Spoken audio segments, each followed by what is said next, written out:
Hi guys, welcome back to the channel. FPL Consult here, and today we're going to take a look at my final Game Week 25 team selection. I'm lining up a -8 for my team, and that's 3 changes that would get me to 7 double Game Week players that I feel will not only tackle double Game Week 25, but also set my team up quite well for blank Game Week 26 and blank Game Week 29, which are on the horizon as well. So hopefully you guys do enjoy this video, and if you do, please give it a like and also subscribe as well if you are new around here.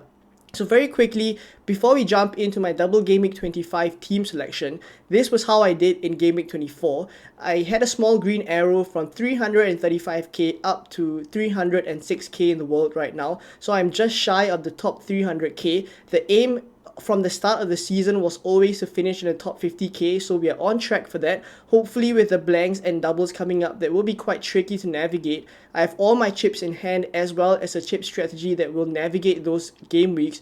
Hopefully it'll take us into the top 50k. So I got 75 points in Game Week 24.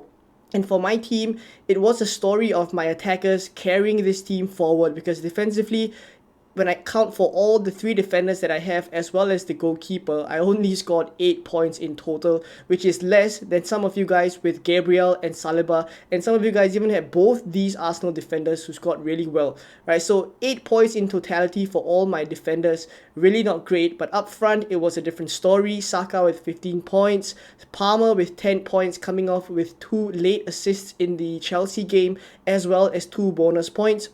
And Jota, of course, getting a goal as well. So the only midfielder that blanked for my team was Phil Foden, but I was never going to bench him for Pascal Gross on the bench, who scored a penalty against Tottenham and finished with 10 points. Right, so I was never going to start Gross ahead of Foden, so I'm not too bummed about that. Up front, Erling Haaland with the captaincy, 26 points there, so he scored 2 goals against Everton, so happy days there.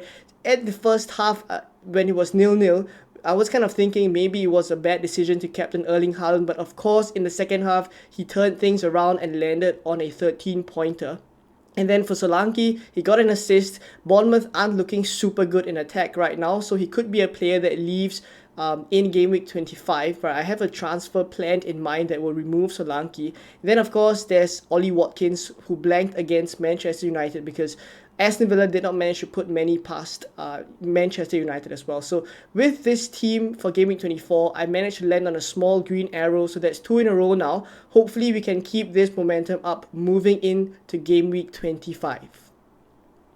So for double Game Week 25, not only am I using my triple captainship on Erling Haaland, but I'm also lining up a triple change for a -8 to bring in more double Game Week players that, as I mentioned at the start of the video, I feel will set my team up for blank Game Week 26 and 29 as well. So let's discuss these 3 transfers that I've made before looking at the team in totality. So the 3 transfers I've made is Trent, Porro and Solanke, out for Virgil van Dijk, Reguilon and Ivan Toney. So taking a look at the defensive transfers that I've made first, Trent and Porro are the players that I've sold for various reasons.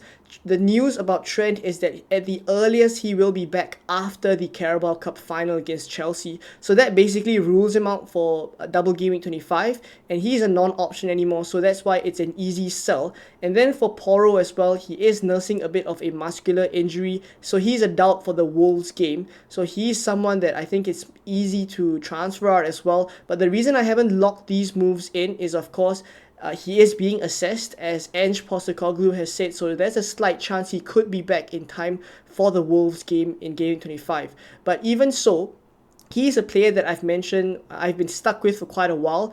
I think his appeal as a player or as an FPL asset has definitely gone down because Spurs don't keep a lot of clean sheets and he's off majority of the set pieces with Maddison back. So I didn't mind having to sell Porro as well.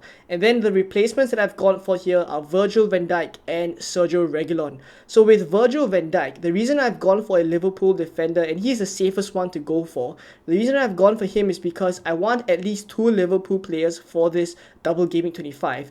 If I'm going to go for Ivan Toney up front and I'm not going for Darwin Núñez, then I want a Liverpool defender, and Van Dijk is the safest one to go for. Connor Bradley is cheap at sub 4 million, but the thing with Connor Bradley is, will he play both games? Because Joe Gomez could fill in for one of those games at right back as well. And then with Robertson, is he going to start both games because he's just come back from injury as well. So Van Dijk obviously the safest pick here, so I'm probably going to go for Virgil van Dijk as a replacement for Trent.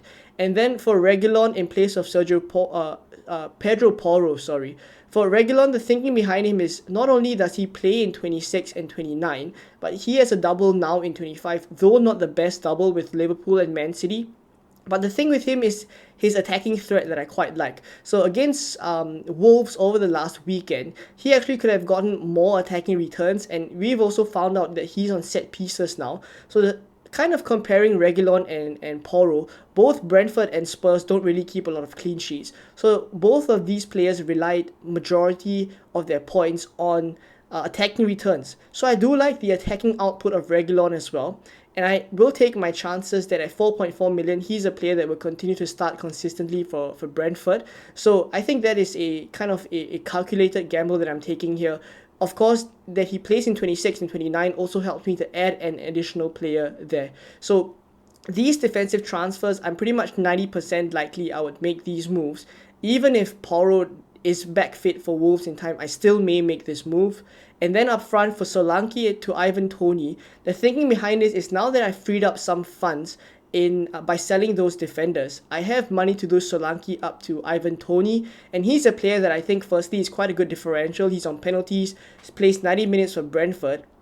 And with Ivan Toney, the thing is, he's a player that I don't think a lot of people will be going for, because you'll probably be going for Darwin Núñez as an attacker. So not only is he a good differential, but I would take my chances with him that Brentford do get something actually in this double game week. And then of course he's a player that plays in 26 and 29 as with Reguilon as well. So that's the thinking behind Ivan Toney. And making these three transfers, the team now has 7 double game week players. So all 3 of my defenders, Reguilon, Van Dijk and Walker, Jota and Foden in midfield, and then Haaland and Ivan Toney up front are all doubling, right? And Haaland with the triple captainship. So I think I am pretty much 90% certain I will be triple captaining Erling Haaland.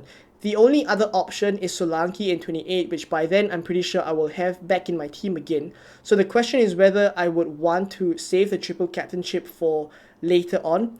But for the time being, I think I'm still pretty set, 90% likely to leave it on Haaland. There is some news that Erling Haaland has had some personal issues that could rule him out for the second game. But I think that is kind of overthinking slightly. I think there is a good chance he will still play both of it. So for now, both triple captainship is still on Erling Haaland. The vice captain for the triple captainship is on Jota. So in totality, when I look at the single game weekers in my team as well, there's Dubravka who has Bournemouth. In midfield is Gross and Saka who have Sheffield and Burnley respectively, so great fixtures there for them. And then up front is Ollie Watkins who plays Fulham away. So even the single game week players have pretty decent fixtures. So looking at the team in totality, on paper, it's really good. I'm starting on a -8 already. So hopefully the team scores well enough to cover for these hits. If not, then in the blanks in 26 and 29 with these Brentford players that are probably carry through, hopefully those points will be made up then as well. So this -8 that I'm taking of the triple change is with the future in mind. Hopefully it'll work out, and let me know what you guys think of my transfers and the team that I'm going with, as well as some dilemmas that you guys have. Drop it in the comments down below and I'll try to get to all the questions as well. But if not, thank you guys for watching to this point. I hope you guys enjoyed this video and found it useful. If you did, please give it a like and also subscribe as well if you are new around here.